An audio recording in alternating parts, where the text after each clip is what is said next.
Hello, everybody. I'm Jeff Lemieux, joined today by a man you may recognize, Taylor Twellman, who will be on commentary duty when the New England Revolution visit the Philadelphia Union on Decision Day 2020, presented by AT&T. That's this Sunday, with coverage beginning at 3:30 p.m. Eastern Time on ABC. Taylor, you are telling me that they're just putting you on over-the-air network TV now. That's where we are.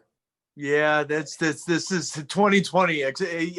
Yeah, a lot of people are getting away with a lot of different things, and apparently I'm pulling the wool over a lot of people's eyes here at ABC. Top of the list for me of most unexpected things. You've obviously been on ABC plenty of times in years past. We just like to joke around, but let's set the scene for Sunday, because this is a big game for the Revs. They've locked up their playoff spot, but they're trying to secure a place in the top 6 in the Eastern Conference so they can avoid that play-in round, which they can do with a win or a draw on Sunday. The Union, meanwhile, are not only trying to finish out a perfect season at Subaru Park, where they are 8-0-0 on the year, but they're also trying to secure the first trophy in club history as they would clinch the Supporter Shield with a win. With so much on the line, what kind of game does this set up to be?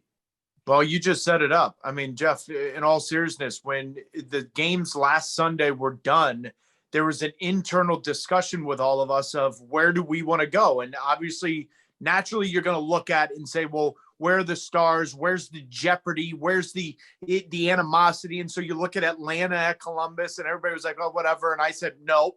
And then they said, Inter Miami, Cincinnati. I said, no. And everybody's like, Taylor, why do you keep saying no? I said, you've got a team that is not a perennial favorite, that was on the brink of barely making the playoffs in 2018, to now on the brink of winning their first trophy in franchise history against the team that many people, including myself, Jeff, came into the year saying, listen, the Revs have spent money. They've got an experienced coach in Bruce Arena.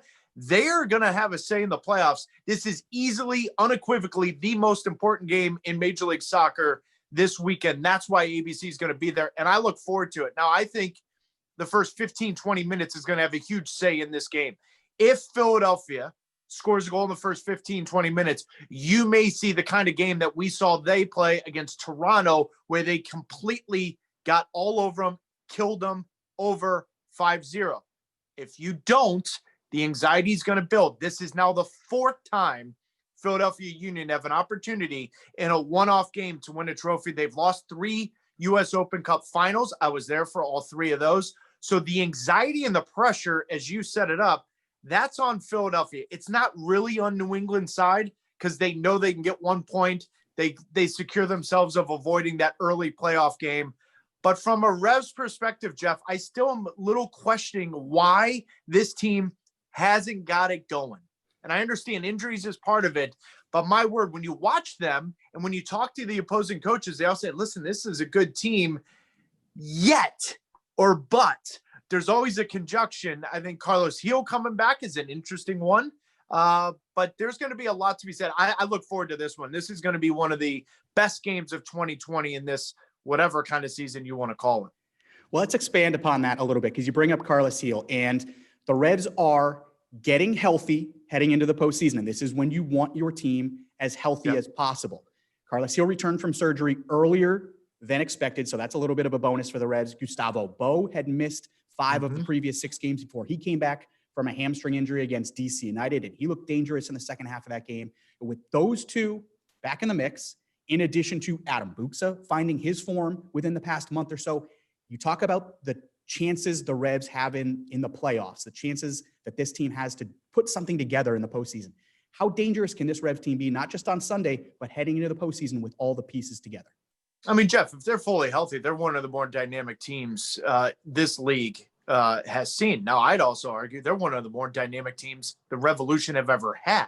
Now, in large part, that's Carlos Gil, and I'm on the record, and I'll continuously say this, as long as he stays healthy and he plays their 7-8 seasons, Carlos Gil could be the best player the New England Revolution have ever had. He is that kind of player, that special kind of player that can open up the game. Now, in saying that, it's one thing to be healthy. It's another thing to be fit. And that's my one question about Gustavo Bo. And that's my biggest question about Carlos Gil, because Gustavo Boa has had hamstrings. I've had hamstrings. Anyone that's had hamstrings, it's in the back of your mind. Can you let it go? Can you release? Can you get that extra 5 to 6%? Now, he doesn't need that because he's not a player with real pace, but striking the ball with both feet, he's a very technical type of player, very good in combinations. But Carlos Gil, if he's healthy and he's at all fit, I'm not saying he needs to be 90 minutes fit, but if he can give me 65, 70 minutes fit at his level or 85% of that level, they're a good team. But as we talk about the attacking side, Jeff, I still say for this Revolution team, and Bruce Arena and his staff will completely disagree with me, my concern's on the defensive side. And it always has. Because we went into this season and everyone tells me, listen, they've got 4 legitimate center backs. That's fine. Do you know who your 2 are? And I asked Bruce Arena at the MLS's back tournament, right now, MLS Cup is today. Do you know your best center back tandem? The answer was no. So I think Matt Turner may be the X factor for this team, because if he can stand on his head the way, and we're talking about Philadelphia, Andre Blake has stood on his head in games past, when you get a hot goalkeeper in the playoffs, then it allows your attacking players to take chances and you can get away with a 1-0 type of victory. I think if they're healthy and 75 to 80% fit with Gustavo Bo Carlos Gil, I'm not sure anyone really wants to play the New England Revolution right now. Well, what you mentioned the goalkeepers. That has been one of the major storylines when the Revs and Union have played this season. It's been the battle of the goalkeepers, Matt Turner and Andre Blake, both strong candidates for MLS Goalkeeper of the Year, both the types of guys that can go out and win their team games in a playoff scenario. But Andre Blake dealing with a fracture in his right hand, out on Sunday. How big of a story is that ahead of decision? Massive, Jeff. It's a huge story. I don't think enough people are talking about it, because as good as the Philadelphia Union have been and as dynamic as they have been and deep, and they can score goals in a variety of ways, Andre Blake, a lot of times against the Revolution, has saved points, let alone save results, right? He's been that kind of goalkeeper, MLS Goalkeeper of the Year, if you ask me, and anyone that wants to argue with it, okay. But if they end up winning the Supporters Shield, there's no argument whatsoever. So much so, go back to last weekend's game against the Columbus Crew, Joe Bednick was completely out of his element in simple plays that the Union fans are used to, and quite honestly, the MLS neutral fans are used to seeing Andre Blake making his sleep. So this is a massive storyline. And if I'm the Revolution and Bruce Arena, I'm on the front foot saying, no, as many times as we can, that ball needs to be whipped in. That ball needs to be in front of the goalkeeper. We've got to ask questions of the 2 center backs in front of that goalkeeper, whoever it may be for the Philadelphia Union, and try to see if you can get some nerves and some anxiety, for lack of a better word, implanted into the Philadelphia Union team. Jeff, it's the biggest story from a Union perspective. Make no mistake about it. And this will be, I know this is pretty common in Major League Soccer this season. A lot of teams have played the same teams over and over again. This is the 5th time the Revs and Union have played in a little more than 3 months. That's a lot of meetings in a short period of time. Philly have had the upper hand in those meetings, but they've all been really tight. 1 draw, 3 one-goal wins for the Union. How does that change the complexion of a game when 2 teams have seen each other so many times in such a short period of time? Jeff, it's a phenomenal question, because what people don't understand going into the playoffs, that's also going to play a factor.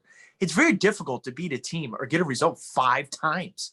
5 times. Now, you're asking someone that played in Major League Soccer in 2002 when there was only 10 teams, right? And so we played the Chicago Fire and the New York Metro Stars at the time, and DC United 8 times that year, right? Because that's just what the league was.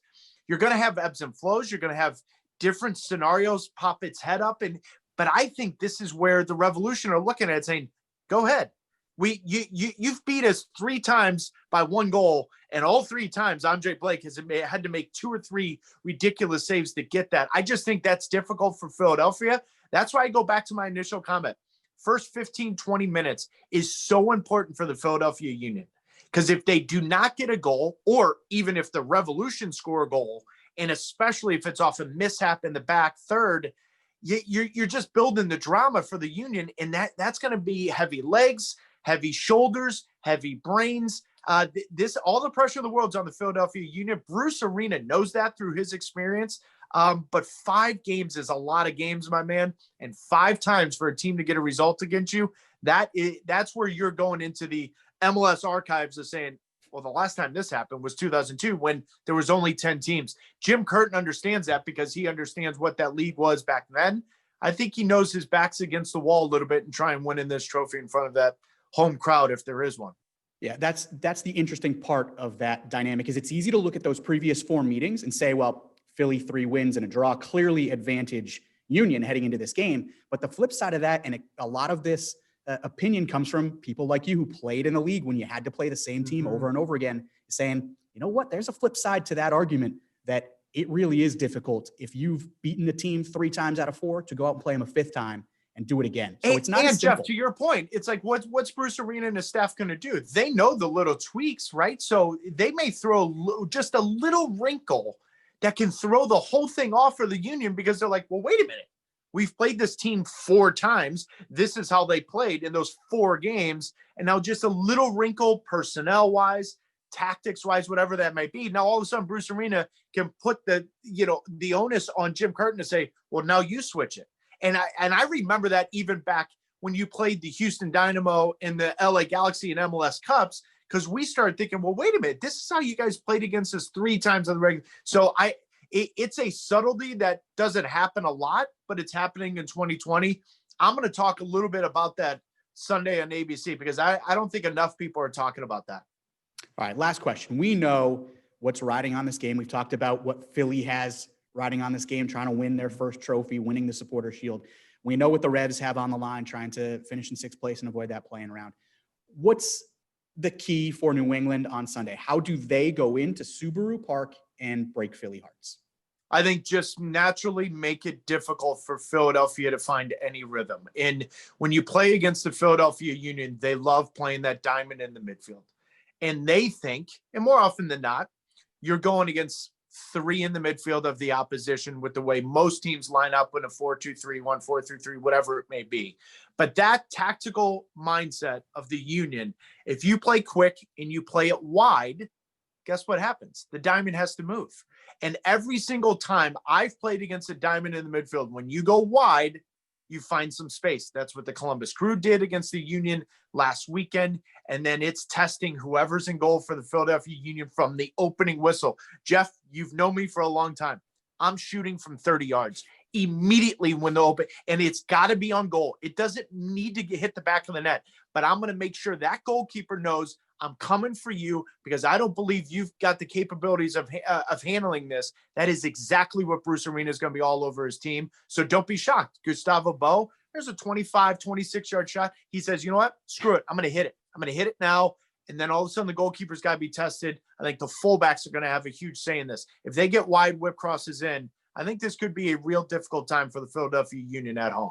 I was going to say that about Gustavo Bo. That's actually right now, I actually think that's the Philadelphia Union calling me, telling me I'm completely full of it.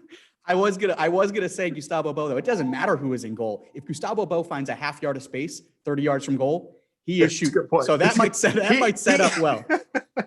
He is like Wyatt Earp. He's never been shy of anything.